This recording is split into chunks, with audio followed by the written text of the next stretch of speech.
नमस्कार दोस्तों, आप सभी हमारे YouTube चैनल डीवी जंक्शन पर छत्तीसगढ़ की प्रमुख आज की बड़ी खबरें फटाफट देखना शुरू कर चुके हैं। चलिए बढ़ते हैं खबरों की ओर।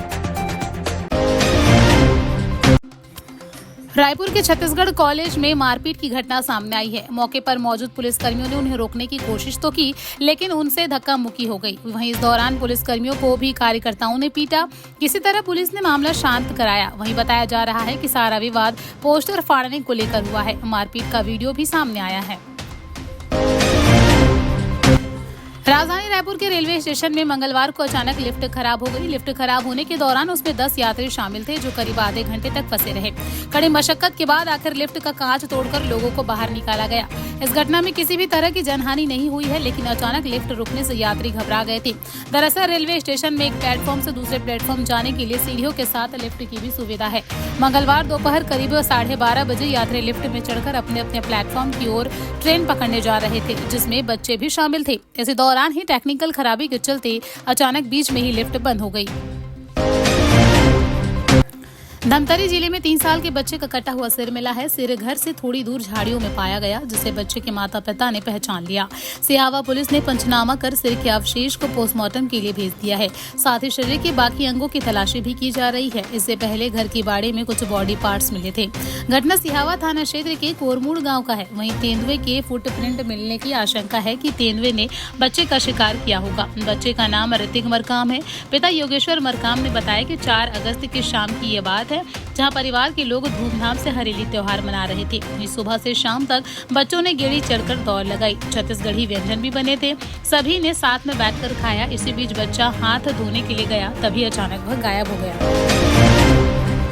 बिलासपुर के आदिवासी विकास विभाग के हॉस्टल में रहने वाले बच्चे बारिश से जलभराव की समस्या से परेशान हैं। यहाँ बारिश होने पर नाले के ओवरफ्लो का पानी हॉस्टल परिसर में जमा हो जाता है। उन्हें भरपेट भोजन भी नहीं मिल पाता।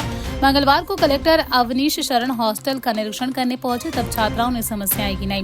कलेक्टर ने तत्काल सुविधा मुहैया कराने के निर्देश दिए हैं। वहीं बता दें कि छात्राओं ने कलेक्टर को बताया कि मैट्रिक हॉस्टल परिसर के किनारे से होकर नाला गुजरता है, जिसकी सफाई नहीं होने या फिर ज्यादा बारिश होने की स्थिति में नाले में ओवरफ्लो हो जाता है। बारिश का पानी हॉस्टल परिसर में भर जाता है। इससे छात्राओं को काफी दिक्कतें होती है।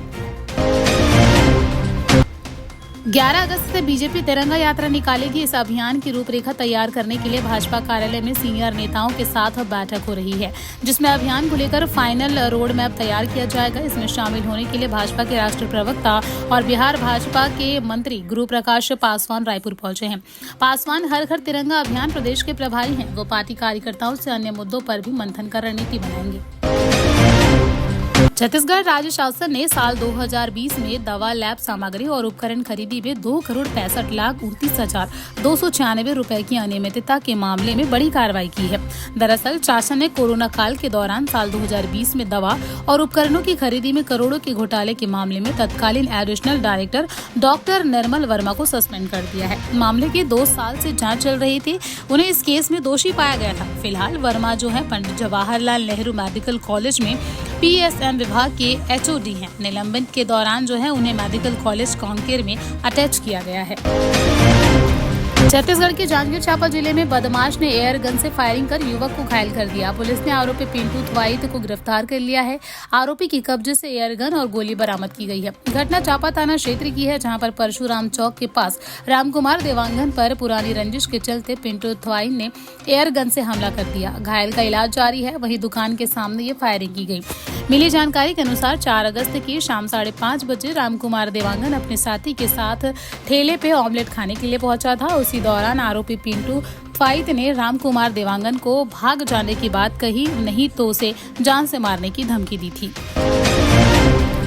छत्तीसगढ़ में इस साल के अंत में नगरीय निकाय चुनाव होने हैं। चुनाव से पहले कांग्रेस में संगठनात्मक कसावट को लेकर एक्सरसाइज चल रही है। प्रदेश कार्यकारिणी में खाली पड़े पदों पर नियुक्ति इस वक्त पार्टी की पहली प्राथमिकता है। चर्चा है कि इसी महीने के आखिरी तक कांग्रेस अपने खाली पदों पर नियुक्त करेगी, क्योंकि लोकसभा और विधानसभा चुनाव के दौरान बड़ी संख्या में कांग्रेस कार्यकर्ता, नेता और पदाधिकारी पार्टी छोड़कर चले गए हैं। इनमें प्रदेश महामंत्री और उपाध्यक्ष के खाली पड़े पद शामिल है। वहीं रायगढ़ शहर, मुंगेली, बस्तर ग्रामीण और जांजगीर चांपा जिला कांग्रेस कमेटी में नए अध्यक्ष की नियुक्ति का प्रस्ताव है। यहाँ अभी कार्यवाहक अध्यक्ष काम कर रहे हैं। किचन की छत से पानी टपक रहा है, दीवारें जर्जर है, पास ही टॉयलेट भी है। आपको बता दें कि कमोर पर किताबें और अन्य सामान रखा है, उसी के ऊपर मां सरस्वती की तस्वीरें हैं। दोनों जगह पर बच्चे बैठकर पढ़ाई कर रहे हैं। ये किसी मूवी का दृश्य नहीं है, बल्कि छत्तीसगढ़ के सरगुजा जिले के सरकारी स्कूल की तस्वीर है। दरअसल तनगुरी अहिरापारा ब्लॉक के शासकीय स्कूल के पास खुद का भवन नहीं है। वहीं लखनपुर ब्लॉक में तो ऐसे 8 स्कूल है जिनके पास खुद का भवन नहीं है या फिर जर्जर हालात में संचालित हो रहा है। इसका वीडियो भी वायरल हो रहा है। वहीं पेरेंट्स गोवर्धन यादव बताते हैं कि बच्चों को बहुत परेशानी हो रही है। स्कूल भवन 1.5 साल पहले तोड़ा दिया गया था। किचन रोड जर्जर है, छत से पानी टपक रहा है। वहीं बच्चे वहीं पर बैठकर पढ़ते हैं। ऐसे में बच्चों को आगे पढ़ाने लिखाने में दिक्कतें आ रही हैं। छत्तीसगढ़ के बिलासपुर में रेत ठेकेदार के बेटे ने अपने ही दोस्त का अपहरण कर लिया। आरोपी घूमने के बहाने दोस्ती के कार में निकले थे। इस दौरान रास्ते में उसकी जमकर पिटाई की और फिर इंस्टाग्राम पर लाइव भी आया। मामला सिविल लाइन थाना क्षेत्र का है। जानकारी के मुताबिक सरखंडा निवासी तनय अग्रवाल 11वीं क्लास का छात्र है। उसकी रेत ठेकेदार अजय सिंह के बेटे अनुराग ठाकुर से दोस्ती है। वहीं रविवार शाम को तनय अपनी कार में घूमने के लिए निकला था, तभी रास्ते में अनुराग अपने नाबालिग साथी के साथ मिल गया। इंस्टाग्राम पर लाइव वीडियो बनाकर छात्र तनय अग्रवाल की पिटाई भी की गई। वहीं गर्लफ्रेंड के नाम से किया विवाद। दोनों तनय को खाना खिलाने और घूमने के बहाने गाड़ी में बैठ गए, फिर उसे रायपुर रोड की ओर लेकर चलने लगे। उसके बाद रास्ते में तनय और अनुराग के बीच में किसी लड़की को लेकर विवाद शुरू हो गया। आरोप है कि इसके बाद जो है अनुराग ने तनय के साथ मारपीट शुरू कर दी।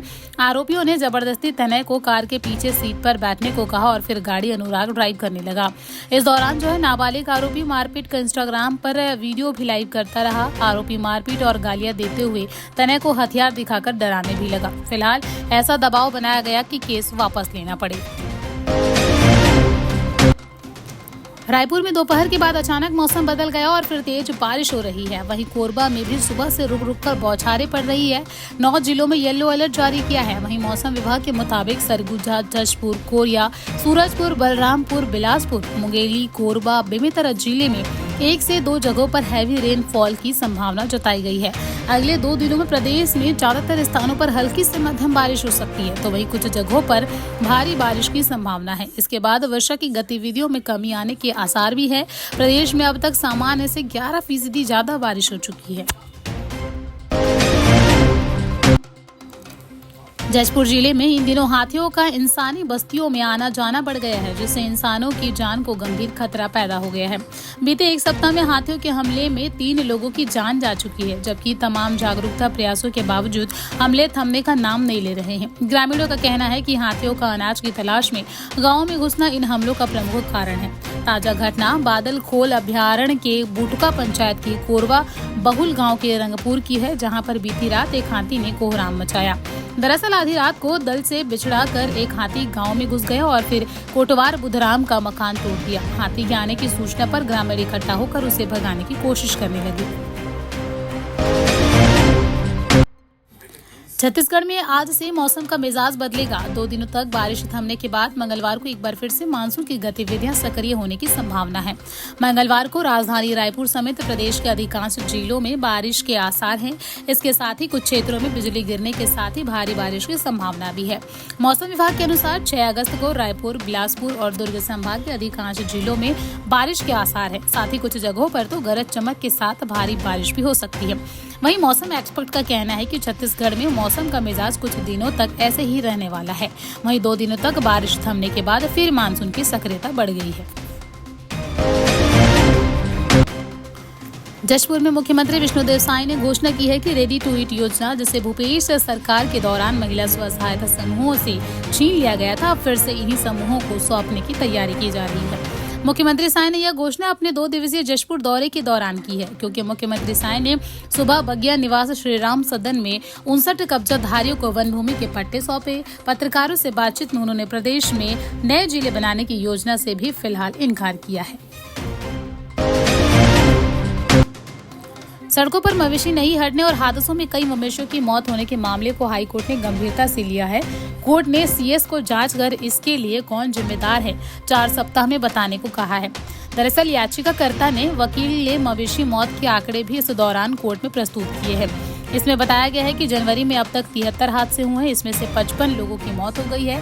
इसके साथ ही प्रदेश के राष्ट्रीय राजमार्गों पर 52 ऐसे स्थान हैं जहां पर मवेशियों के कारण सबसे ज्यादा हादसे होते हैं। सुनवाई में प्रदेश के नगर पालिका निगम आयुक्त और फिर ग्राम पंचायतों को कड़े निर्देश देते हुए कहा गया है कि सड़कों और राजमार्गों में आने वाले पशुओं को रोके और संभावित दुर्घटना रोकने सख्त कदम उठाया जाए। वहीं याचिका में यह भी कहा गया है कि आवारा मवेशियों के कारण आए दिन दुर्घटनाएं बढ़ रही है और साथ ही साथ मौत की संख्या भी बढ़ रही है। रायपुर कलेक्टर डॉक्टर गौरव सिंह ने समय सीमा की बैठक ली है। इस दौरान उन्होंने अधिकारियों को कई निर्देश दिए हैं। उन्होंने शहर के चौक चौराहों पर भिक्षुकों को रेस्क्यू करने का अभियान दिया है। आपको बता दें कि साथ ही भिक्षुकों के पुनर्वास के इंतजाम करने को भी कहा गया। सालों से अनुपस्थित विभाग के कर्मियों पर कार्रवाई के निर्देश भी दिए गए हैं। शिविर लगाकर आयुष्मान कार्ड वितरण करने को भी कहा गया। साथ ही जाति मूल निवास प्रमाण पत्र के प्रकरणों का निपटारा करने के लिए भी कहा गया है। आपको बता दें कि डॉक्टर सिंह ने कहा है कि सभी जिला स्तरीय अधिकारी गांव में पहुंचकर निरीक्षण करें। प्रत्येक अधिकारी 15-15 दिनों के भीतर ही गांव में पहुंचे और फिर जन समस्याओं की रिपोर्ट तैयार करें। इसके बाद उन समस्याओं को त्वरित निराकरण की कार्रवाई शुरू करेंगे। वहीं आम जनता को इससे बड़ी राहत मिलेगी और फिर विकास कार्यों में भी तेजी आएगी। कलेक्टर ने कहा है कि शासकीय विभागों में वर्षों से उपस्थित नहीं होने वाले कर्मियों की सूची तैयार की जाए और फिर उन पर तत्काल कार्रवाई शुरू की जाए।